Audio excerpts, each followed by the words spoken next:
Hello and welcome to another episode of Diet Culture Can Fork Off. I'm Becky and I help women over 30 stuck in diet cycles create food freedom and feel confident in their bodies. And that's by breaking down diet culture's hold without focusing on the scales and missing out on living, or through my one-to-one empower coaching or my misfit group coaching. In today's episode, we're going to talk about something that I think a lot of us are feeling right now. To be honest, it makes me a little bit annoyed. That kind of the whole new year, new me thing. You know the vibe. Suddenly January the 1st rolls around and everyone's on a mission to change themselves, become this new version of themselves. New body, new habits, new life, new me, and it's noisy out there on Instagram with everyone, or any kind of social media to be fair, not just Instagram, but it can be noisy out there with everyone selling you some kind of 6-week shred that's going to fix your life and, diet or whatever. And it just doesn't sit right with me, this whole thing of you have to change yourself completely to accept yourself. Because it does tell you, and it tells me, and all of us, to be honest, that who we are right now isn't good enough. That we need to burn it down, start over, become someone else to feel worthy. And that doesn't work. We know that it doesn't work. It never works. Because I've been there, looking in the mirror, after Christmas and thinking, okay, it's time to change everything. This time it's going to be different. I'm going to be really, really good. I'm going to be more disciplined. No more chocolate. No more bad food. I'm going to cut down my drinking. Never drink it ever again. Whatever it may be, whatever you're saying to yourself in the mirror. And I know because I've been there myself. And of course, you know by now that it doesn't stick, because you might go in all with these all wonderful intentions in the first few weeks of January, but it's not sustainable when you try to do this, because changing yourself from a place of frustration and self-loathing and self-hate doesn't work. It just leads to the guilt and those all or nothing cycles, and eventually you just give up. And I really just want you to, and I talk about this so much, that you cannot hate yourself into happiness. You cannot work on yourself from a place of hate and punishment, because it won't work. And if you're someone that has been stuck in these all or nothing cycles, these yo-yo cycles, you know that it doesn't work deep down. Might work for short term, but if you can't stick to these things long term, I hate to tell you, but it means it doesn't work, okay? If you're like, well, actually, I did do that diet for a bit and it worked. Okay, well, why are you going back to another diet, or why are you going back to it?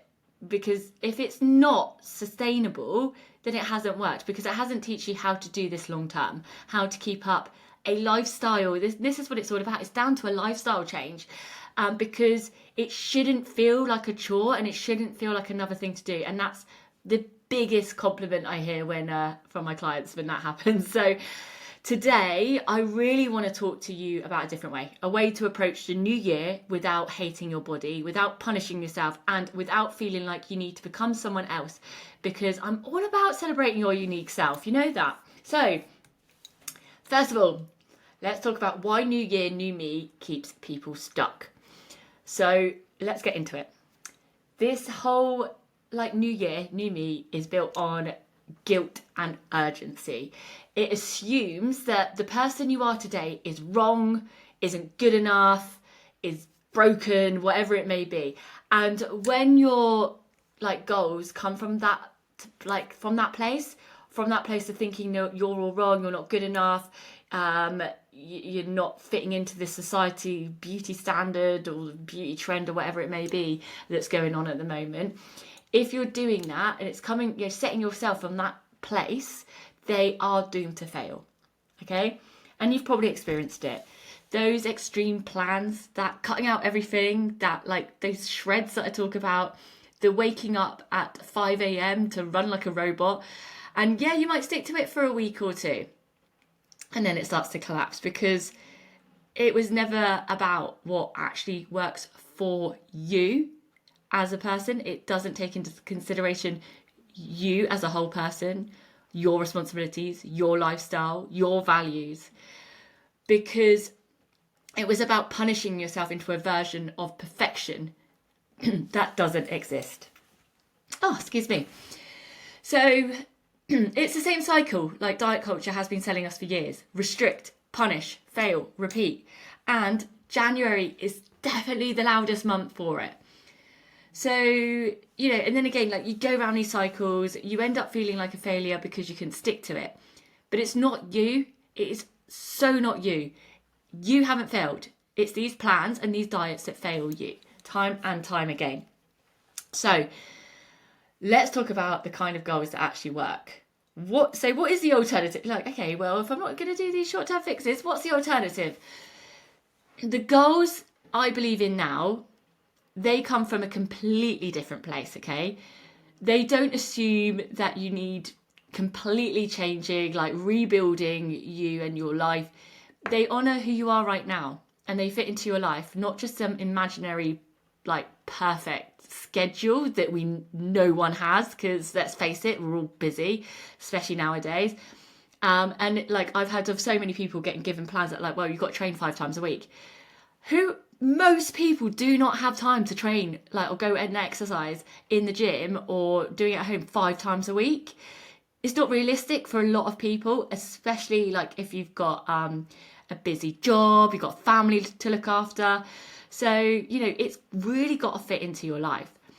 For me, like the less extreme and more intentional is better, because it's about consistency and like keeping things up and keeping things going over the intensity. It's also about like trusting like my body, enjoying food and moving in a way that feels good and not torturing myself in a gym because, the calendar says I should, the schedule says I should, whoever set that program up for me says I should. Like, honouring your energy, learning how to manage stress, looking at your values, which I know I've talked about before on a podcast.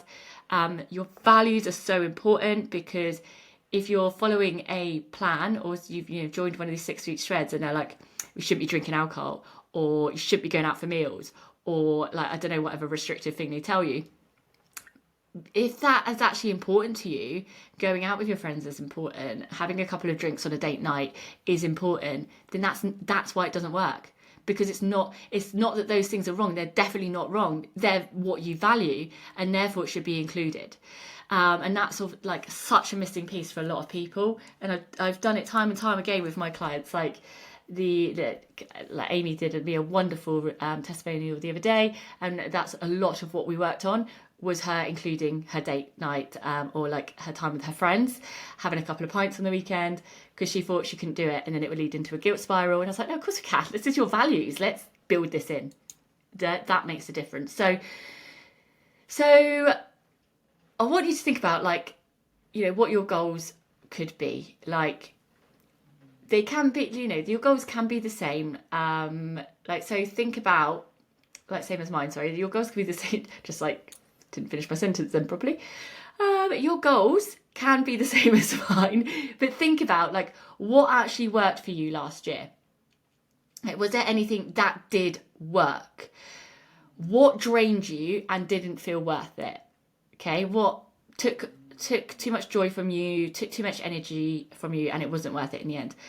What do you want more of in your life? And this is really important. Like, so sometimes when we come to goals and setting goals, it's like not about losing weight, okay? It's the impact losing weight has on your life, if that makes sense.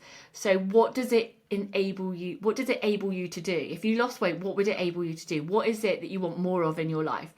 What am I ready to let go of, like gently or without beating yourself up as well? Like, have a think about like what things you could start letting go of that isn't going to beat yourself up, okay?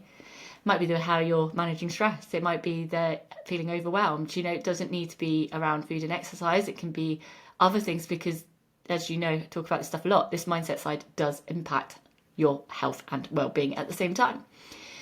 So next, this is a big part of what I do and how I coach, reframing. Okay. So instead of January being about reinvention, let's make it about reflection, okay? Because I am big on reflection, and actually that reflection impacts your progress way more than looking ahead all the time. So, this is really to like be able to just check in with yourself, like to set goals that are like to support you, not to punish you. Goals that match your values, like to enjoy weekends, to socialize, food without guilt. Because let's be honest, you don't need a new version of yourself. That's not what you need. You need to reconnect with the version you are already, the one that you've been living with this whole time, because she's enough. And we keep pushing her away and telling her she's not good enough. Maybe she is. Maybe just she needs support, and she needs to know how to do that. Okay, so let's make this more about some reflection. So here's what I want you to hear, okay? Loud and clear. You don't have to hate your body to change it, okay? You don't have to throw yourself into extreme routines to be good enough. You can set goals that actually fit your life and your values and your happiness, not anyone else's. This is yours, okay? What do those goals mean to you? And you can enjoy food, fun and life without ruining progress, okay? Life is about enjoyment. What have we got? If we're living this life and we can't enjoy it, then what's the point? So doing these extreme diets where, like, for what? Like, when you can't, what's the point when you're not actually being present and not enjoying the life that you have? So this is so, so important, and it's really, really important that you need to, you need to make sure that whatever goals you're setting, like, are in line with your life, okay? What do you want? What do you want to enjoy? Yeah, like I said, it could be about maybe you do want to get healthier and lose weight, but why? What is the impact? How will that help you live your life in a better quality? Because when you can look back at that, that's the stuff that's really going to make a difference. Okay, so this is the kind of new year that I believe in. This is the stuff that matters. Like, it's not about punishment. It's not about perfection. It's not about restriction. It's about choice. It's about awareness, and it's about kindness. Okay, so this year I want you to really try something radical, I guess, something different, to stop chasing a new you and stop believing you need to burn yourself down to rebuild yourself. Instead, check in with yourself, reflect, set goals that honour you, move in ways that feel good, eat in ways that make you feel alive and not guilty, and remember, you are already enough. You've already been living this life, you've already survived, and that strength, that resilience, and that wisdom, that's your foundation. So let's carry that into the new year. So new year, same you, and that's not a problem. That's the best place to start. And I'm here with you if you want help. Just check the links below.